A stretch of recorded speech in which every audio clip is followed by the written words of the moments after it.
to another week of our wonderful podcast. Mm-hmm. I am Brittany, aka Bree. Mm-hmm. I'm Tay, aka Tay, because it's Tay always. Period. You are spicy today. I'm so spicy. I have my coffee from Starbucks. I'm like, what is happening? I don't even know. What's bringing about all this spice? I'm just in a new space. I'm in a creative space. I want to love on myself more. So that's what y'all are getting. It's very unapologetic Tay from now on. Yeah, we're being grown. Because who's going to tell me I can't? Who's going to run the fade? No one. LOL. Period. Period. Who's gonna run the Who's going to run it? I just want to know. Yeah. What did I miss? I'm crying. It's just a little spicy right now. I'm giving very chai tea. Mm-hmm. Hear that? Because it's spicy. I feel like you're giving Louisiana hot. You know what? We Hot can do that sauce. too. We can do that too. Not try tea Period. for hot sauce. Yes. Okay, All of that. I love it. Thank you. Thank you so much. Is this what happens when you start to love on yourself more? You know what? It is because it's a good space. It's a good space, and like I said, I'm trying to show up for myself more. And I was thinking about something. I was thinking about how when I was younger, you have your younger spirit, and I was just thinking deep about it, and I was just like, I let too many people, and this is kind of on the deeper aspect, I let too many people molest her, molest her spirit, and I wasn't protecting her. Like, I would just try to be there for other people, and I would try to like lower myself just to feel like I'm normal or whatever. And ultimately, you're never a person like me or anybody else. You're not really meant to be normal. You're meant to be you. You know what I'm saying? Like, you were born to stand out and be you, the best you can be. So after I realized that, I'm just like, you know what? I'm gonna always defend her because she's within me, and I'm just gonna show up for other aspects of myself, including her. So that's where I'm at. So even like when I do little things where I'm talking to family members and they'll be like, oh, why are you doing that? Or they'll put their nose up or whatever. I'm like, because I want to and I like it.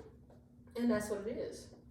And then come to find out, weeks later, they'll be like, oh, I just tried this and blah, blah, blah. And I'm the inspiration for that. So that's where I'm at with it. Yeah. Love that. Thank you. You don't even know that you just segued into what I want to talk about. Let's talk about it, because Okay. I'm prepared. Hold on, I gotta get her name right because she was, and rightfully so. Mm-hmm. So I recently listened. Mm-hmm. Shout out to Misha for putting me on this book. Period. Misha, if Shout out you're to Misha. listening, thanks, boo. It is called. Mm-hmm. Oh my God, where'd it go? It just disappears because I already read it. That's rude. It'd be like that sometimes. Where's my It's really library? disrespectful. Okay. So the author Mhm. is Ebony Janice. Okay? Ebony Janice. The book is All the Black Girls Are Activists, and a fourth wave womanist pursuit of dreams as radical resistance. So I listened to this book, and when I tell you, when Misha was like, you need to listen to this book, I binge listened to it. And I'm actually not, I don't think I'm like a huge audiobook person. I used to be when I used to have to commute to and from work. But I like listened to this book for like the first 2 hours. It was so like phenomenal. So there's this whole chapter where she talks about self-care. And she references her grandmother, which, sorry, Miss Ebony Janice, I will not mess up your grandmother's name because we know how you feel about names. And I will not be disrespectful by messing up the name.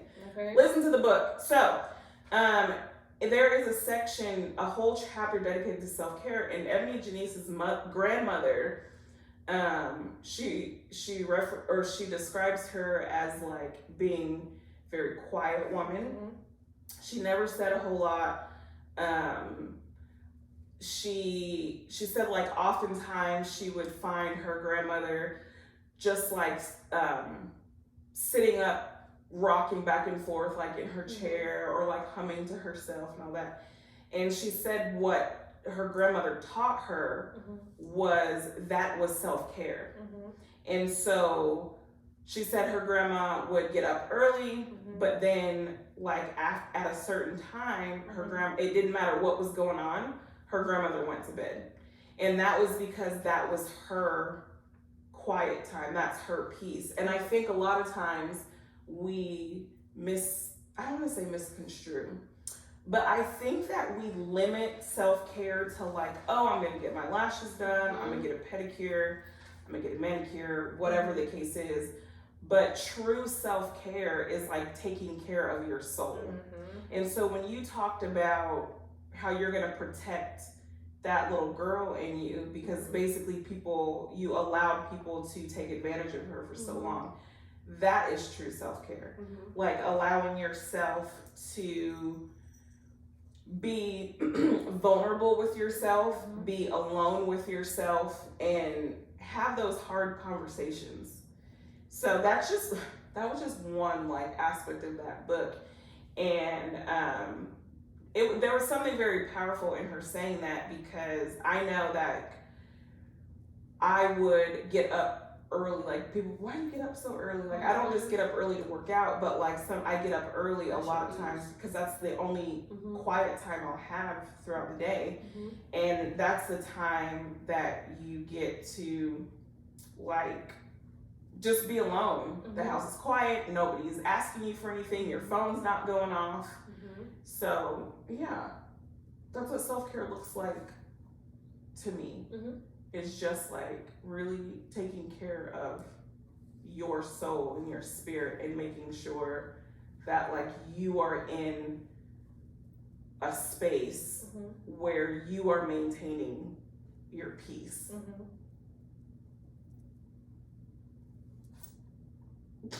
Oh no, I'm wait, why you start laughing? I'm so serious. Like I'm taking notes, I'm writing notes. I'm just listening to you because like, yeah. No, that was it. That was it? About the chapter. Oh dang, look, I thought you was about to go into the book, because listen, I want to know. No, I want you to listen to the book. Give me the spark notes of the book. No, there was that book, okay, so I mentioned very briefly about like... And this is the one that you sent me, the yeah, the one I sent you, okay. The purple one with the flowers. Right. And so I mentioned like the name thing, and so why was TY... For those who don't know what TDY is. I was traveling for work. Yes, okay. Work trip. And while I was on my work trip, I had the luxury of sitting in on a classroom with people between the ages of, I would say like 23 to like 32, 35, like that age range. And they got on the topic of names. So there was a couple of different black and brown girls in the class. And, you know, some of the brown girls were talking about how people are just like outright disrespectful about their names because they can't pronounce it. And then some of the black girls were like, you know, my mom names me such and such. And it wasn't it wasn't a Taylor or a Brittany. Like, okay, so it wasn't one of those names. And so the girls were the women, I don't want to say girls because they're grown women. They were very adamant about like, no, get my name right. Like, this is my name. No, you don't get to call me anything different. This is my name. And so one of the guys in the class was basically like, well, y'all feel very strongly about this name thing. And he was genuine. Like, he wasn't trying to be, you know, he was just very much like, why are y'all so, like, passionate about it? So they gave their explanations. And mind you, I'm supposed to just be observing. Like, I'm not supposed to really be, like, I don't want to say supposed to, but my role was to observe this new curriculum that we're about to start teaching. And I was like, period. I got something to say, like, pick me. So their instructor was like, okay, ma'am, like, what do you have? And I literally, like, when I tell you, I, like, power walked to the front of the classroom, and I was like, can I sit here? Because I need to sit down and have this conversation. And because the two ladies were trying to explain it to him, but I knew like from this book that I would be able to further and like bring it full circle. So what I told them, and now mind you, this is something that was really, really important for everybody in the classroom, not just the black and brown, it was for everybody. And I said, I was like, you guys have to understand the historical context of our names. So as black and brown people who were all affected by the slave trade, and our names were taken away from us, and then we were given something else, there is a unconscious connection to the power of your name. So yeah, some people might be like, oh, it's not that deep, but for those people that are spiritually like connected to who they are and where they came from, their names matter. And so I was explaining that to them, and then even in the book she brought up the movie Roots. I know you've seen Roots. Oh my god. No. Okay, because you just made a face like I've seen bits and pieces of it. I think one Easter it was on BT, and I swear that was the whole day with the commercials and everything. It's a cool, like, I feel like it's a 16, it's not 6, anyway, it's a long movie. I've seen it before, but yeah, it's super long. Sun up to sundown. Well, I know when I was in school, they made us watch it. Yeah.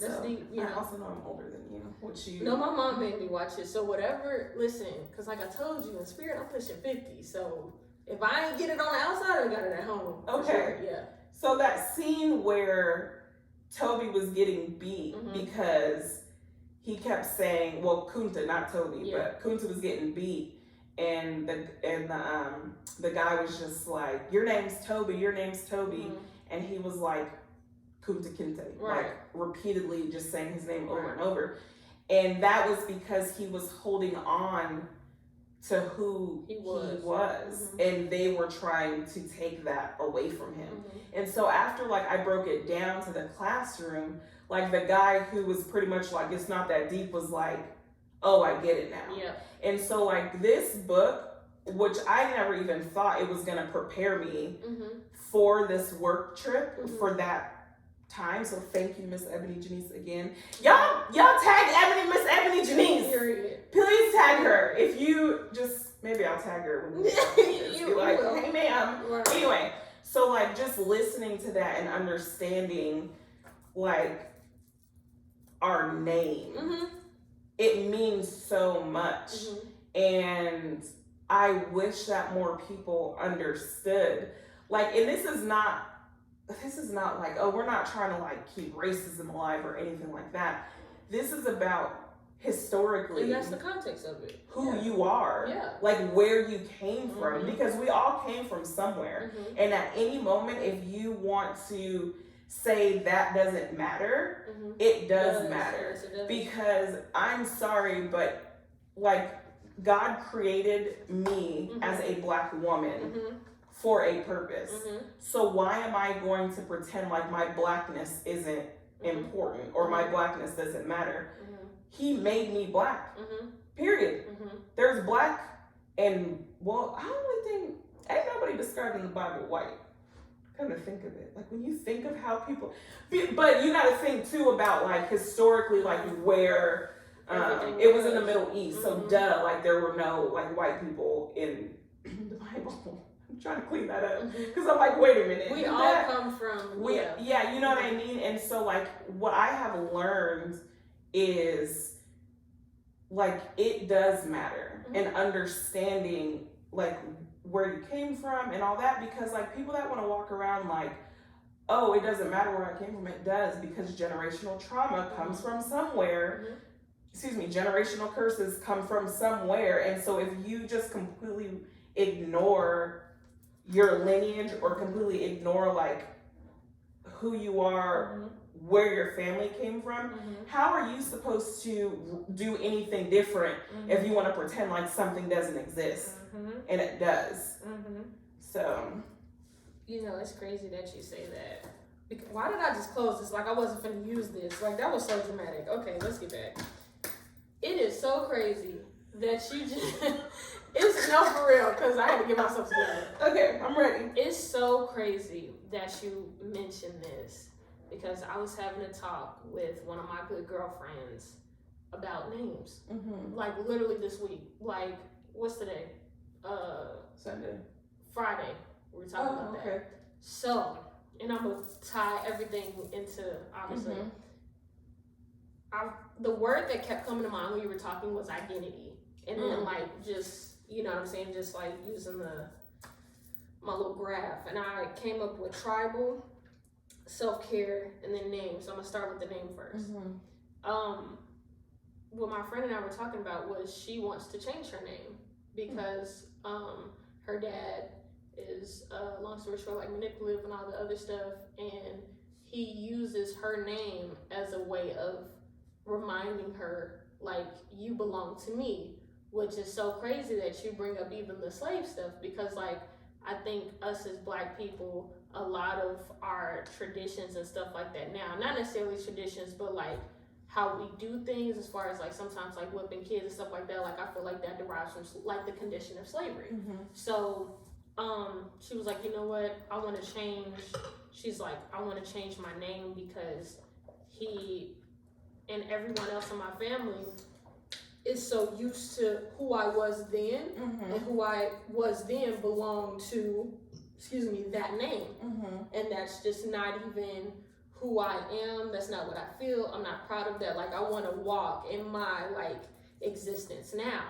And I'm like, oh my gosh, because I remember I was thinking to myself, even when I tell everybody to call me Tay, I personally, I don't like Taylor. I never have, and I never will. I don't really talk about it because I'm just like, at first I thought it wasn't that deep, but now that I'm getting older, it is. And I remember my mom was telling me, well, first off, I was supposed to be a boy. So when I popped out with something missing, my daddy fainted, my mom was like, what the heck? So, you know, I don't think she planned to obviously name a girl. Yeah. So, of course, popular name at the time was Taylor. And then my mom named me Samantha, which is like my middle name because my dad's middle name was Samuel or whatever. And then she also told me, she was like, I used to watch Bewitched when I was younger, and the cute witch name was Samantha.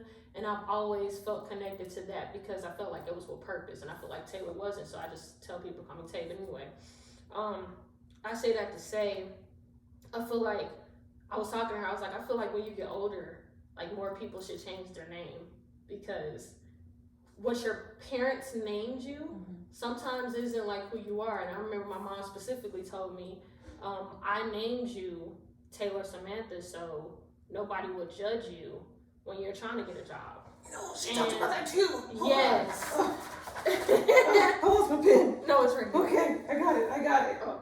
Go ahead. And I was pissed to hear that, because I'm just like, wow, like I've met so many people and they're like, oh, you don't look like a Taylor, and I just never felt connected to my name. And I just met so many females named Taylor. No shade to any female named Taylor, but it's not working with your girl. But it's common. It's common, and I'm not common, you know. Okay. So I mean, that was a little deep, but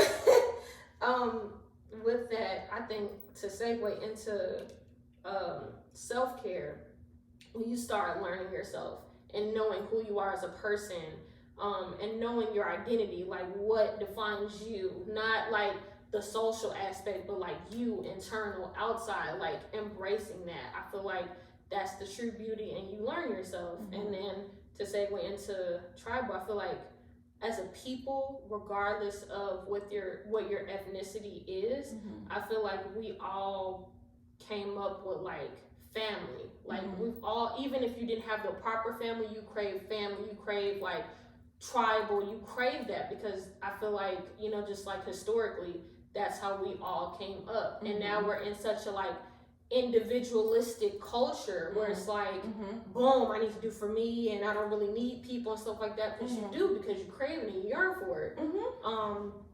So with that being said, I really liked your quote when you said unconscious connection to the power of your name. And segue back into the name again, I'm reading well, I love Tupac, but I'm reading a book on him. And one thing that his mom said was she gave him the name Tupac Amaru Shakur because Tupac Amaru was the name of an Inca leader. And typically when you have a different name, every time somebody mispronounces your name or says it differently, it builds character when you have to repeat it because it makes you proud of your name. So I always told myself, because I don't know if I'm having kids, but I always told myself that I would want my kids to have a powerful, thoughtful name because that would show how much I love them. And it prepares you to walk in your journey of being the person you're meant to be. And especially to us Black, brown people, we already like, we got 10 things against us just for our race. You see what I'm saying? So it's like, what other way to prepare you and make you proud and make you walk within your presence, your existence, what you're meant to be, you know what I'm saying, with the start of that. So that's what I took from that. So it's okay, because so first thing, before I jump back into the name thing on the book. So it's crazy because growing up, I always felt out of place with my last name because my mom and, okay, so. Wait, what is your maiden last name? Wells. That's your maiden one? Yeah. Oh, I thought never mind. Just kidding. Keep going. Wells. Okay. Yeah, I didn't think that was your maiden last name. I thought that was your married last name. No. Torrance was my married last name, remember? Oh, yeah. Yeah. What? Why did I think it was like combined? Like it was a two. I'm slow. Keep going. Okay. So, anyway, growing up, my brother and my mom had the same last name. So my brother and I have the same father. But in the state of Louisiana, my father had to be there when my brother was born, and he wasn't. And so my brother ended up getting my mom's last name, which is Fuller. And I just remember watching my mom, because obviously I can't relate because I'm a girl, my brother's a boy, but like my brother struggled with not having his father's name. And so I just remember growing up and my mom would always say, like, she would look at him and say, "What's your name?" And he would say Fuller. And she would always remind him that he was a Fuller, no matter what. And so her intent was to strengthen him because she knew that was difficult for him. But for me, it always made me like, why can't be a Fuller kid? Like, I'm the only Wells in this house and blah, blah, blah. And so for a long time, like, I hated my last name because my dad and I don't have a relationship. And so I just felt very disconnected from Wells. And so when I did finally get married, I was like, oh, great, I'm going to change my last name and all this. And one thing about my married name was I never felt connected to that name either. So because I just internally didn't, like, there was just no like connection for me for that name. It was just another name. And I had a lot of like internal, like, I'm not proud to be Mrs. blah, blah, blah. Not because of who I was married to, but because of just like that name, there was like no connection to it. And so when I got divorced, I don't want to say I struggled, but I definitely debated not going back to my maiden name. And because primarily it was like, well, my kids all have that last name. I don't want my kids to feel any type of way because mommy's last name is different now or whatever. And then when I finally decided, like, I had a conversation really with myself, and it's like, why would I hold on to a name that A, I don't feel connected to, and B, that name has done nothing for me. That name has not had any sort of benefit to me whatsoever. And I think in my journey of really like pulling out my most authentic self, it was so important for me to go back to Wells. And even though I don't have a relationship with my dad, my grandmother, although she divorced my grandfather, she kept her last name Wells. And like that woman, like the connection I have with her to this day, even though she died when I was 15, is like, for me, thinking of her in that name, thinking, is my grandmother proud of me? Is my grandma okay with how I'm living my life? Yes. Her, even though she's gone, like, her opinion and presence, is the most important opinion to me. Is how she would perceive me if she were here. And so I was like, I'm gonna take my last name back. And it's so funny because my girls are like one of my daughters is like, well, I want to change my last name to Wells too. And I'm like, no ma'am, we're not doing that. And I tell them, I'm like, your father gave you that name. So it's important that you keep it. Right. Because that's something that he gave his children. And I'm never going to allow them to take that from him. Now, if they get older and they decide something different, that's on them. But as kids, it's like, no, your dad definitely gave you that name. Okay, so then you talked about the name change for jobs, right? Or the name, not name change for jobs, but I wrote name and then jobs.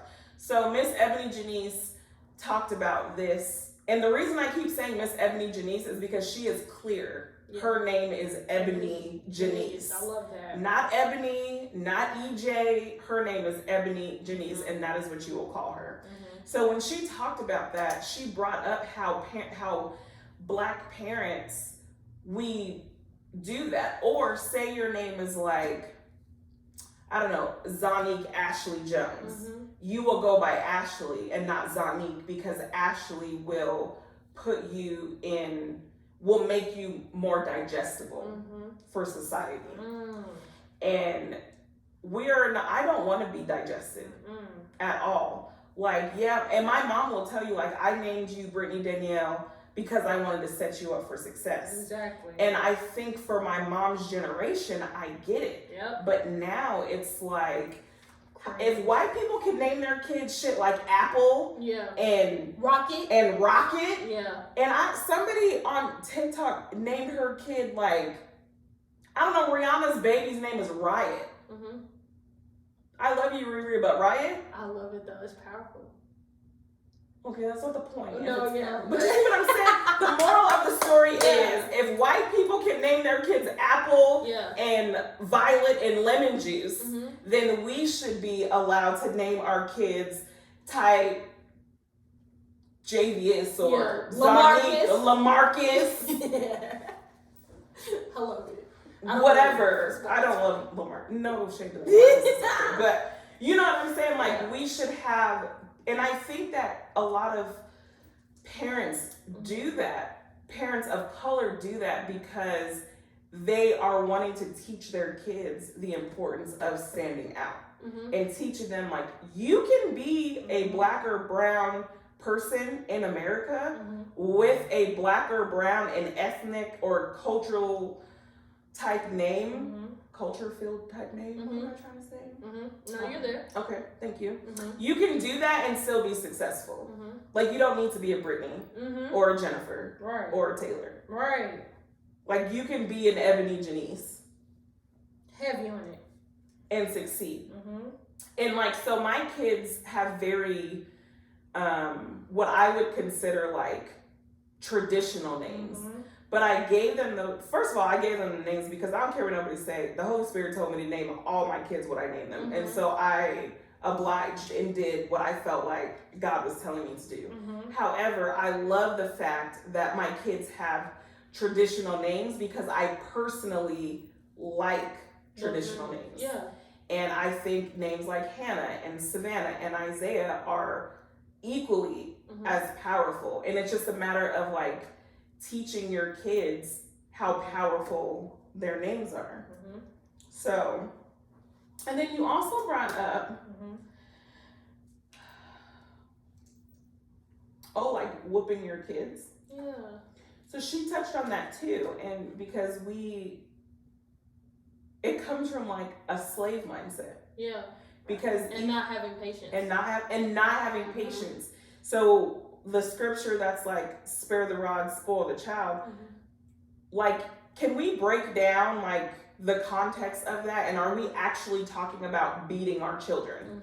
And then even with the whole train up a child, because she talked about She also talked about how there's some people in her family that are very anti-LGBTQ and all that, and how her stance on that is pretty much like, how can you consider yourself a follower of Christ and then still hate people? You better say it, please. And she said something so powerful that had me like, she said that she is not a Christian.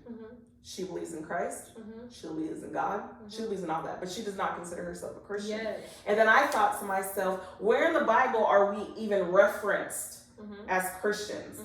To me, that name Christian is a man-made thing, another tool to control people and keep people in a box. Could you imagine how powerful we would actually be if we were spiritual people and not religious people? If spiritually we were looking to God to actually change us, change our hearts, change our thought processes, instead of holding on to this religious mindset of, well, the Bible says this and the Bible says that, and really you're just using it to justify you being a judgmental asshole. That's really all you're doing, because it's no different than you cursing or you gossiping or you being lazy, because the Bible talks about not being lazy, like all of the things that it talks about not doing or what's considered a sin. People pick and choose. People want to pick and choose instead of seeking spiritual guidance and spiritual counsel to actually be better people. And so I know with my journey with God right now, I'm at a place where I'm like, okay, I have a lot of questions that I don't know anybody would actually ever be able to answer for me. But what I do know is, if I continue to love people and continue to be forgiving and continue to live my life in the way that I believe that God wants me to, then that's all I can do. If I make it to heaven, great. But I mean, let's be honest, I don't know. I don't know. And I've heard plenty of people that want to be like, I'm definitely getting to heaven. You sure? Because I don't know that we actually know the prerequisites to actually get in. Because it really feels like we're all just winging it most times. I got something. I'm just saying. Okay. No, not to interrupt. No, that was it. That was it. It's just we always. I'm talking about. It's such a coincidence. I don't even think it's coincidence. I'm gonna stop saying that. I feel like it's very purposeful, but like the universe knows. Yeah. When I tell you that religion aspect, that's how I feel about it. Like, I feel like, and I granted, like, I'm kind of like a history buff. I don't tell people, but like, I used to research a lot of documentaries because I love like learning. I want to know the knowledge. And something that never sat right with me, even when I was a kid, was there's so many religions, there's so many like rewrites, there's so many humans that have the hands within religion. And it's like a lot of religion takes away spiritual stuff, but also has spiritual stuff in it. Like, you're serious. Okay, so here we go. Ready? So back in the day, back in the Old Testament, I think maybe it was King Saul. Maybe it was Saul. I don't remember. But in the Old Testament, it wasn't Saul. Anyway, it talked about, it was Daniel. So Daniel in the lion's den, right? Why did Daniel get pulled up out of there? Because they wanted him to interpret dreams. So before they went to Daniel, they went to, I'm pretty sure it was Daniel. If it wasn't Daniel, y'all correct me and fix it so I'm not talking wrong with the Bible. But anyway, I have in fact read the entire Old Testament. Period. Before y'all want to come for me. But anyway, okay, so they pulled Daniel, not because Daniel the lion said, whatever. He got pulled basically to interpret dreams. Or maybe I'm thinking of Joseph. It doesn't matter. The moral of the story is, back then, the people that were in the Bible that were basically had a direct line to God were getting pulled to interpret things because they had already gone to the other psychics and the other whatever they want to call them.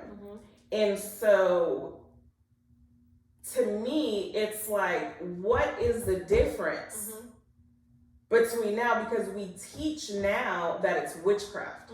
We teach that all this stuff is witchcraft. But what is the difference between me calling a psychic or a spiritualist and then me going to church and getting prophesied over?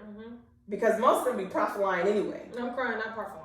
But you know what I'm saying? Like, what's the difference? And I'm sure, like, somebody, you know, maybe somebody can come clean it up, because there are some things out there that, so my stance is always, like, when it comes to mediums, like, I won't fool with mediums, because to me, I don't for real know what spirit you are or not talking to. And so I don't even want to, you know what I'm saying? Because I don't know what I'm inviting in. You know what I'm saying? But I just feel like we deem we say this is witchcraft and that's witchcraft, but you go to church and you get oil put on you for deliverance, but then sage is considered demonic if you use sage in your house. So, and I will openly admit that I have been that person that's like, oh my God, sage is so demonic, it's demonic. But when I really sit back and I think about it, like, what is the difference between what makes sage? Because if I pray over it, does that not make it okay? What if you know what I'm saying? I can literally pull the olive oil out the cabinet right now, pray over it, slap some oil on your head and pray for you, and bam, there you go. And that's acceptable. But if I pull out sage, there's a whole section of the Christian church that will be outraged, like, oh my God, there's sage in her house. It's so crazy that you talk about this, because I think it's very powerful for anybody to get away from the ideologies of just religion and believing in it blindly, but having faith. Right. And I think too, and I remember you said, like, Louisiana. You said Louisiana. And one thing that came to mind, you know what's crazy? People talk about, like, the black voodoo culture and stuff like that. Not once have I heard somebody say it's fake. Not once, because it's like I feel like anybody that goes to Louisiana, you know, that culture, you know, those people, but you don't denounce voodoo because you know it's powerful and it's real.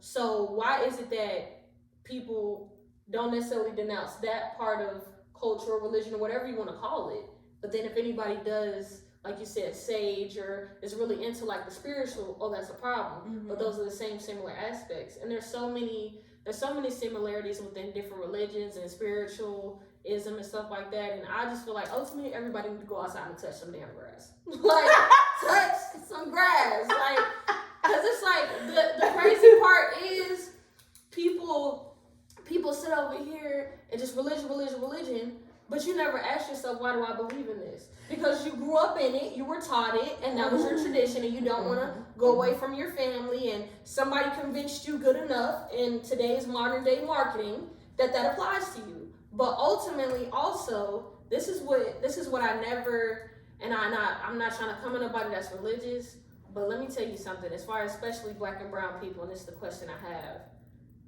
You were taken away from what you knew, and of course, yes, Africa has Christianity, but there's some parts of Africa that, you know what I'm saying, believes in different gods and all this other stuff, kind of similar to Greek mythology, right? Somebody took you away from what you knew, your land and everything, and they gave you a Bible. They taught you Christianity, right? We know who they is. On top of that, the Bible that you were given already had some books taken away from it, so it can ultimately keep you in a lower frequency as a person and make you a worker for somebody else's satisfaction.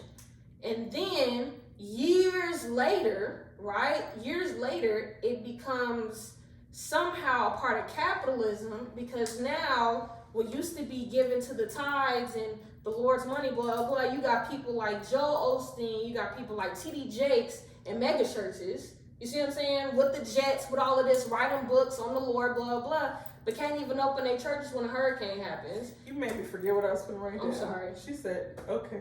I'm sorry. I'm taking it there because it doesn't matter. Like, it just never, it's too many. I'ma be a Christian, but you're not living your life all the way together. Because if we gonna be honest, I think somewhere in the Bible, like, we're not even supposed to be wearing like mixed cloth like clothing, like mixing like the fabrics and stuff like that. You're not supposed to be fornicating. You're not supposed to be all of these things that people want to pick and choose what sin they want to do today. So it's like, how can you say you live your life by this if you're not 100%? Because me, like, I'm not even gonna lie, I live my life with authenticity. Like, granted, it took a minute to get here, but it's just like, I do what I need to do. I do enough of what I need to do so I can sleep at night. So if that means somebody's on my conscience and I'm calling them up because, hey, I miss you or whatever, even though you ain't been a good enough person to me, boom, I'm gonna do that. If that means like, hey, I'm gonna recenter myself, I'm gonna literally touch grass, because I believe in grounding, like when you put your feet in the grass and stuff like that, or I'm gonna like drink teas and all this other stuff. I feel like people don't understand that the ways of our thinking now, like I said earlier, as far as like individualistic culture, there is a machine behind that. There's a machine behind why we believe that, hey, let me go to Target or let me go to this pharmacy and get this pill that mimics what we could take naturally, but we denounce that because there was a billionaire. You know what? F it. Real quick history lesson. Rockefeller, the people that, one of the top families, the 1% that's over like America, whatever. He put money into pharmaceutical companies, so we're at where we're at today. Like, cause why would I have y'all taking natural stuff that y'all can get for free when I'm trying to make money? And that's what people don't understand. Like, everything that you live, everything that you think, everything about this world has a system. And you have to see what systems you can make or what systems are right for you that can apply to you in your everyday life so you can be fulfilled in your purpose. But people don't want to have that conversation because people get too comfortable with the life we're living, but ultimately this life is temporary. So why are you connected to a way of life to be comfortable when it never was meant for you to be comfortable? You're supposed to do what you need to do your job, and you be up there. That's it. But nobody wants to deal with the reality of that. So, I mean, granted, that's deeper, Tay, that's deeper stuff. That's another podcast. It's another podcast, so stay tuned. But yeah, like, bro, it's control. I mean, you like, first of all, yeah. Okay. Touch grass. Touch the grass, guys. Go touch some grass. Okay.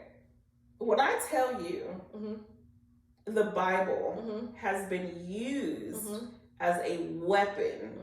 People have absolutely weaponized the Bible to support whatever they want. Their judgment. For example, so I wrote down sexual immorality. That's in the Bible. What is that? What does that mean? What does sexual immorality mean? I'm gonna let you tell it. I don't really know. Does it mean that I shouldn't be sucky-suckying? Does it mean I shouldn't be like letting anybody do things where I should be pooping?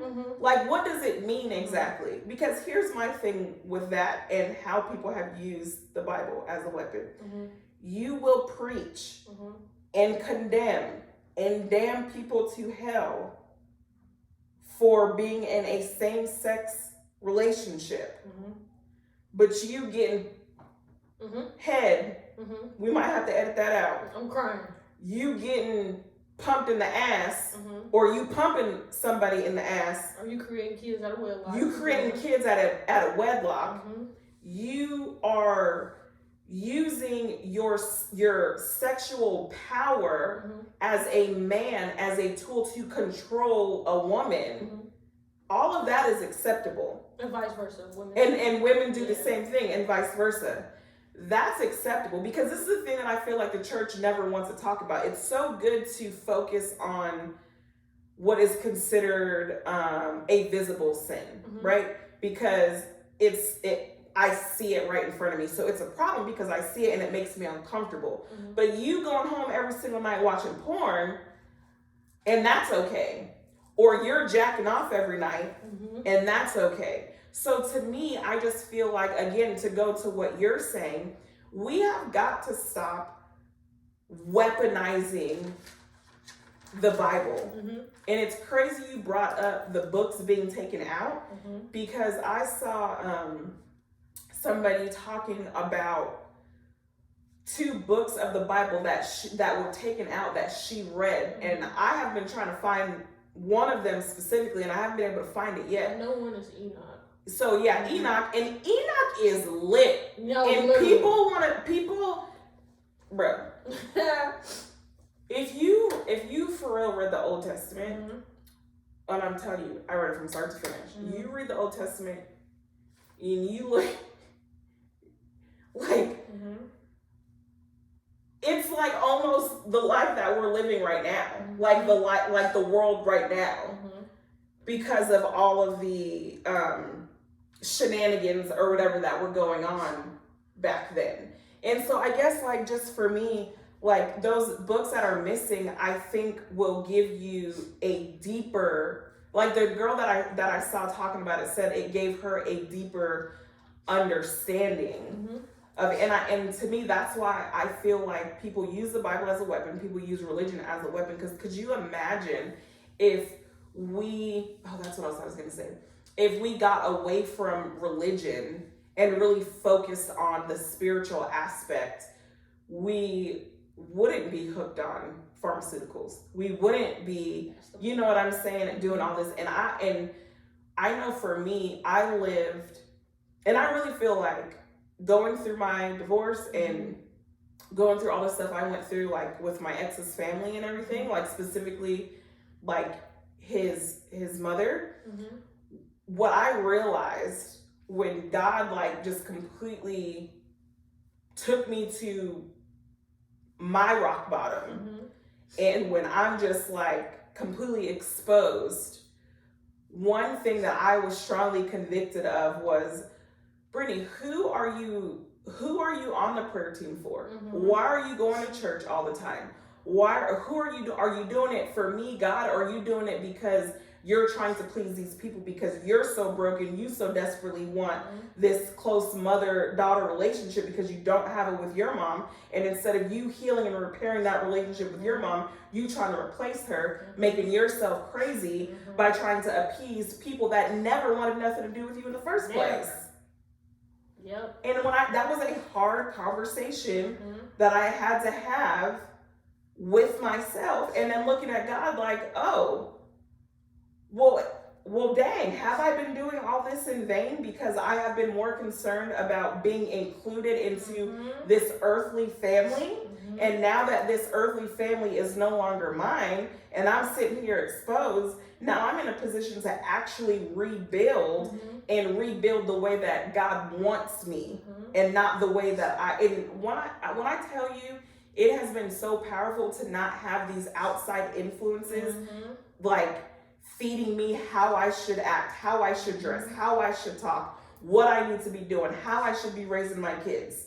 It has been like the most freeing thing that I have experienced in my life. And you never realize how much pressure you're under when you're constantly trying to please people, and you don't even realize that you're a people pleaser because you're broken and it's just normal. It's just your norm at that point. You're just trying to please everybody. And then you walking around looking crazy, and then you wonder why you cry all the time or why you're so freaking moody or whatever, because you're seeking approval and validation, and people that are not in a place to approve or validate you.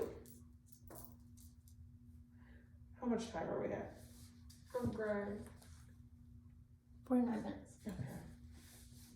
It's so, I love how you just ended that, because the first thing, no, I'm so serious. The first thing that I wrote down was, I don't think any human with flaws has the right to judge anyone else on their human experience because nobody is qualified. Period. That's it. And that's the truth. And what was I about to say?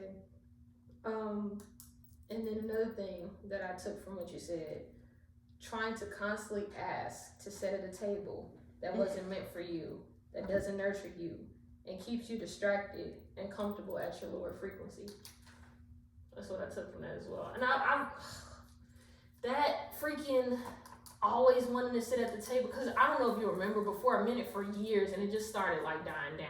I feel like every podcast or everything was just like, we want to sit at the table, we want equal blah blah. And I just hated that, and I feel like that's always in like minority conversation. It's like, have you ever thought that table wasn't meant for you in the damn first place? Have you ever thought about just just setting up your own table? Set up your own table? Like, and when I tell you, there's this video that was going around. I don't know if it's going around anymore, but it was during the civil rights movement, and it was like a news like situation, whatever. But it was like black and white, or whatever. And it was these two dudes, and they were like sitting in the restaurants and stuff like that, or whatever, trying to, you know what I'm saying, like equal rights, or whatever. And the man sat over here and said, basically, we done marched, we done asked, we done finally got to sit at the little like bar, like restaurants, like, you know, those old school like restaurants whatever, back in the day. And he was like, I finally ordered a pie. You know what? The pie was damn nasty. It wasn't seasoned, it wasn't this, it wasn't that. And of course, when you said that, I laughed because I'm me. Like, I'm gonna laugh because that shit's funny. But it wasn't even good. Like, it wasn't even good. You did all of that. It wasn't even good. But you sitting at that table. So now what? It wasn't even worth it. You know. And I'm not saying. Don't get me wrong. I'm not saying. You know, like, let's not fight for the rights and all this other stuff. I'm not saying that. But what I'm saying is, sometimes when you fight, you're fighting so hard to get somewhere that it wasn't meant for you to be in the first place, because you were better off building better or having better on your own. And I feel like people miss that. I feel like people miss that, even in the, like, oh, I have to do my hair this certain way so you can, like you said, be culturally digestible. It's like, it wasn't meant for you to do that. And it's so crazy because we live in a world, and this is no shade, but like, I feel like people respect any other culture. Like, people respect Indian culture, people respect Latina culture, or Latino, however you say that. But as soon as black culture come around, it's like, oh, that's cool enough for us to do the hairstyles, do the music, blah, blah. But like, when y'all trying to speak up on stuff, like people want to be DEIA, but you ain't DEIA for real. So it's like, at that point, it's like, you got to ask yourself, like, what is the point? Like, is this for me? Am I doing this for me? Am I doing this for my people? Like, who am I? Like, going back to identity. So yeah, I just think that people have to desensitize themselves. Not desensitize. People have to, what's the word I'm looking for? I feel like you have to know yourself. I feel like people need to go through their own like self-care journey and see who they are, who they identify as. And it's bigger than just like you as far as your sexuality. It's like, who are you? Who are you? And then when you find out who you are, then you get around the people that nurture your mind, nurture your spirit, nurture you, and ultimately you live your life. Because ain't nobody walking this earth can judge me. Period. Like, it don't matter where I go, and I can love on people, I can look up to somebody, but there is a thin line to where you can talk to me about something. Don't get me wrong, I take heed, I take wisdom, because I feel like life is a big classroom. And anybody that says like, oh, I don't like school and blah, blah, blah, it's like, everything you do is a thought, is a you learning, and if you don't take heed to that, I can't rock with you, but that's what it is. I feel like a lot of complex things are very simple, but people make it complex, and that's what it is. My last quote that I wrote down was, there are systems put in place to keep us distracted so we wouldn't teach each other and spread the knowledge in a sense. So that's my last quote, and that's how I'm ending what I'm saying, but that's how I feel about it. I love that. I think that is a good way to wrap it up. Let's wrap it up. And I mean, we let it off today. This is great. I love this. We were in our higher consciousness, honey. Because I have been like, listen, the last going on year now, this learning who I am and like where I want to go in my life, I have really just started to own, bitch, I am the table. Like, and it's good over here. It's great over here. It is great over here. I'll write that down, bitch, I am the table. I love that. Because I always joke about it, but all my exes done come back around at least once. So clearly, tried to spin the block for real. So clearly it's good over here. Man. And not only is it good over here, one thing that I am learning to tell myself is, in spite of what anybody has to say, I am a great mother. My children love me. My children are healthy. My children are happy. I am a fucking phenomenal partner. And the best thing about being a phenomenal partner is I'm with somebody who allows me to be phenomenal. You're safe. Yeah. I am in a space where it's easy. And y'all people that want to sit there and marriage is supposed to be hard. Miss me with that. Miss me with that. Does marriage have bumps? Yeah, it has yes. Yes. It does have bumps and it has its moments. But I do not believe, I have learned that marriage was not meant to be hard. It's not. And if it is hard, it's because somebody or both bodies, y'all making it hard. Y'all are making it hard, and somebody is not compromising, or somebody is doing all the compromising while the other person is getting everything they want, and then it's making the other person miserable, disappear, put them in a box, and now they're not living their authentic. You're good because you're getting to do everything you want, but in the interim, what are you doing to your partner? And I think, sorry, because I know we said we was wrapping up. I think with marriage too, what people miss is you're constantly growing together. Yes. And I think people either fall in love or just get used to a person. Because even back in the day, marriage was a business deal. If you really get the context, it's a business deal. It literally just rebranded in the 40s and 50s, like okay, the love thing, because you know the war and stuff like that. But I think once again, like we were saying, what people miss about the marriage is just like, you're constantly growing with somebody, so you constantly have to relearn somebody. Yes. You constantly have to relearn the person that's supposed to be your best friend and the person you're sharing your most intimate parts and moments with. Yeah. And I think so many people get caught up in being selfish still within marriage and wanting whatever they want. They're not realizing like, okay, this is a constant job, but a job that you're willing to have because you love that person and that person loves you and you're ready to do this life journey with that person. People miss that. And it's so crazy because at church today he talked about Jesus loving you, and he said something like, even when it doesn't feel like Jesus loves you, the fact is he still loves you. And I think that's the same for marriage. You might not always feel the butterflies, and you might not always feel the goosebumps and all that, but the reality of it is if your partner is still providing a healthy space for you, a safe space for you, they are taking care of you mentally, physically, whatever, they still love you. And I think we get so focused on like I've done that shit. I've done the oh my god, my heart's racing and the butterflies and the oh my god, I've done that, and I will take a peaceful love over butterflies and all of that any day. That don't mean I'll never get butterflies. That's not what I'm saying. But I love her. Okay? I still love her. Period. Don't be looking over here. Period. But what I'm saying is the level of peace and calmness that comes along with loving her, I will take that any day over that toxic shit. Like any day. Any day. It was fun. No, I'm just playing. Podcast for another day. But that being said, all right. Thank you guys so much for listening, watching. Miss Ebony Janice, thank you so much for your contribution to that book. And I'm telling you, all Black girls are activists. Please, I'm not sponsored either. I think we got to say that. Yeah, we're still broke. We're poor.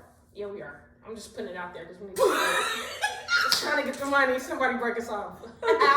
What I'm saying. Period. Anyway, we are not sponsored. She has not given me anything. I'm just letting y'all know that the book was that powerful to the point where I want to get a physical copy so I can like highlight and take some notes. So thank you guys so much for listening to Woman Interrupted. Make sure you guys like, subscribe, follow. Hit the button. Sponsorships. We're waiting. Literally. Yeah. And comment. Like, let us know what you like, what we can talk about. Yeah, give us some ideas. Yeah. We're here for y'all. Definitely. Okay.